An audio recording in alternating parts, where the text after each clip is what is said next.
50 Kanun Aceh nomor 6 tahun 2014. Syederalun Polres Aceh Barat Daya atau Abdia menggelar konferensi pers terkait kasus dugaan pencabulan yang dilakukan oleh supir bus sekolah berinisial EF berusia 33 tahun terhadap anak di bawah umur yang merupakan penumpang bus sekolah yang disopirinya itu.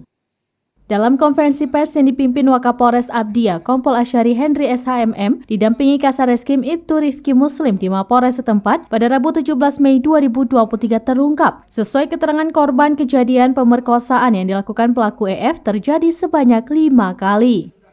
TKP dan waktu kejadian yakni pada bulan Maret 2023 sampai awal bulan Mei 2023 di Desa Alu Rambut dan Desa Alu Sungai Pinang, Kecamatan Cempa, Abdia.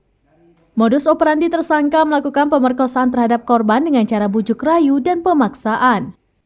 Menurut keterangan yang diperoleh Sareskrim Polres Abdia, aksi pencabulan itu dilakukan pria ini di dalam bus yang dia sopiri.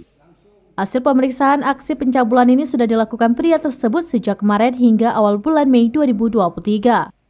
Wakapolres juga menerangkan pelaku yang merupakan tenaga honorer di Dinas Pegunungan Abdia ini sudah menikah dan memiliki 1 orang anak.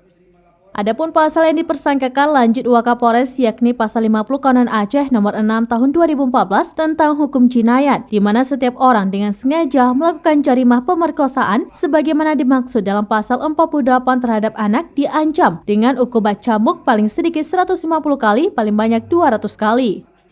Atau denda paling sedikit 1.500 gram emas murni, paling banyak 2.000 gram emas murni, atau penjara paling singkat 150 bulan dan paling lama 200 bulan.